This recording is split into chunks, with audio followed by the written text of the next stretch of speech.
Excellency. The next speaker to deliver a statement is the President of Nigeria, President Buhari. President, you have the floor.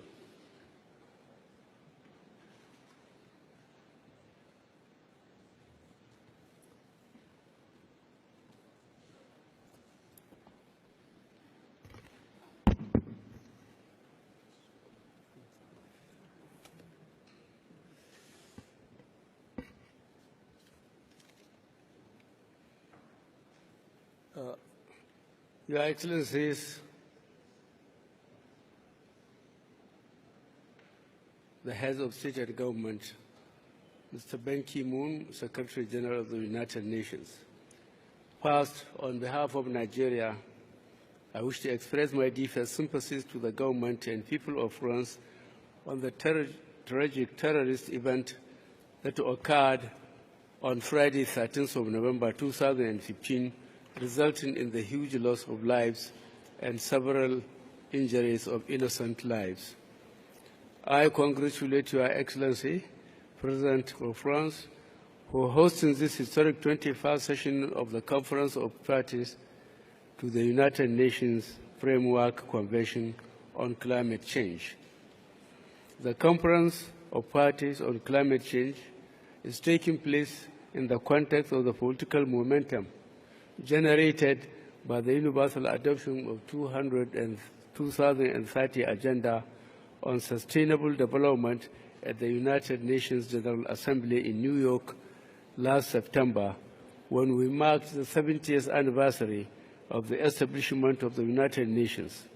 We must therefore scale up our commitment to ensure a successful outcome here in Paris and contribute to transforming our world through sustainable development. Mr. President, Your Excellencies, Nigeria, like many countries, continues to witness the adverse effect of climate change in all its ramifications. To the north, we have the Sahara Desert. To the south, we have the Atlantic. And we have a large population. A piece of land that used to belong to 10 people 2 generations ago now belongs to 100 people. And there are a series of droughts.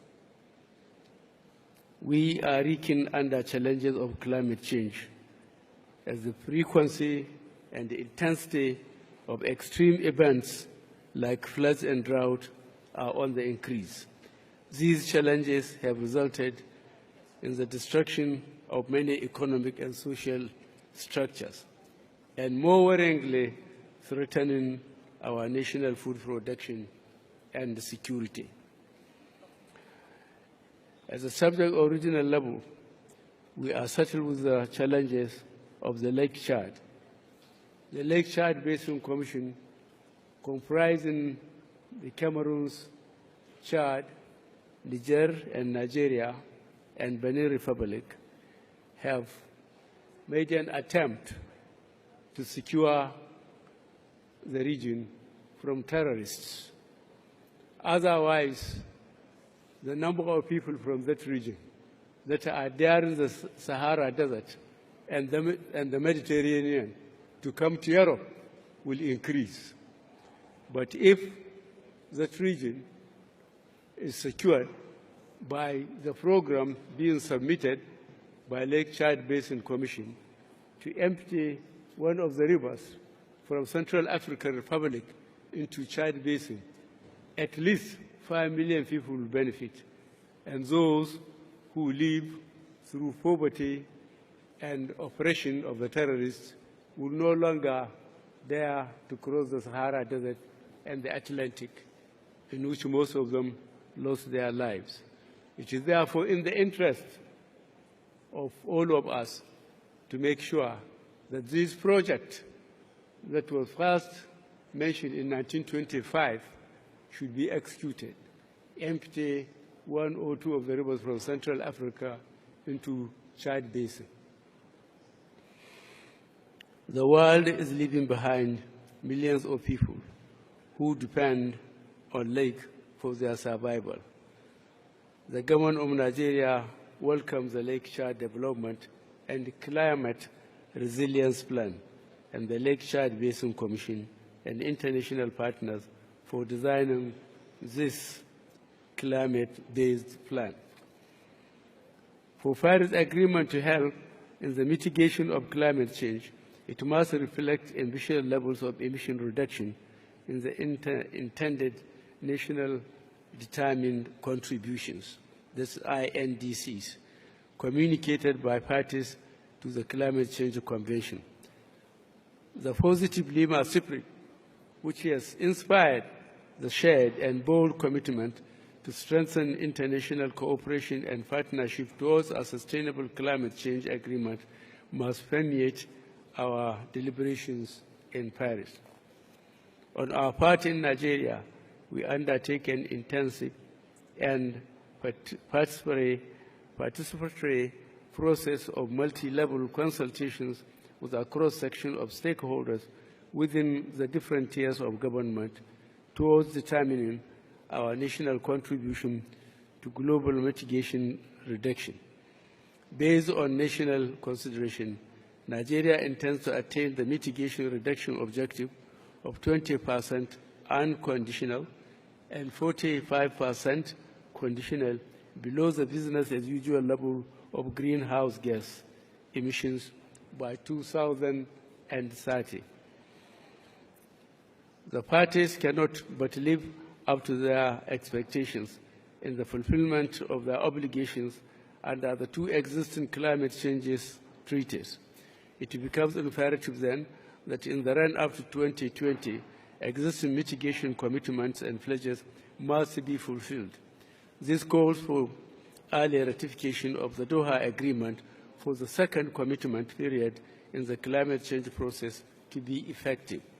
In addition, provision of finance capability building, technology and other means of implementing climate change activities in the pre-2020 period must be honored by the developed country parties. The developed countries must take the lead and improve their financial obligation to developing countries in their bid to mitigate and adapt to the impacts of climate change.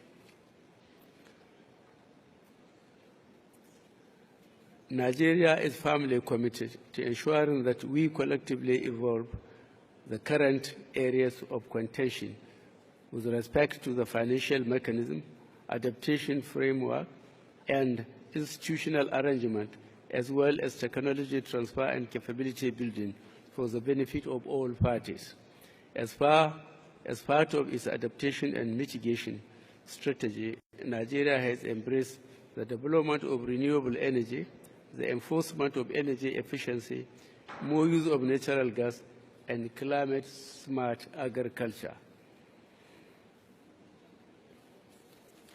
In fact, developing countries urgently need the financial and technical resources to help us in adequately implementing both mitigation and adaptation activities. In this respect, we call for the establishment of an effective means of monitoring, reviewing, and verification of availability as well as accessibility of funds to the development countries in order to address the challenges of climate change. Finally, my delegation would like to reiterate that the Paris Agreement must be legally binding, all-encompassing, and sustainable for it to be universally applicable, result-oriented in all and effective.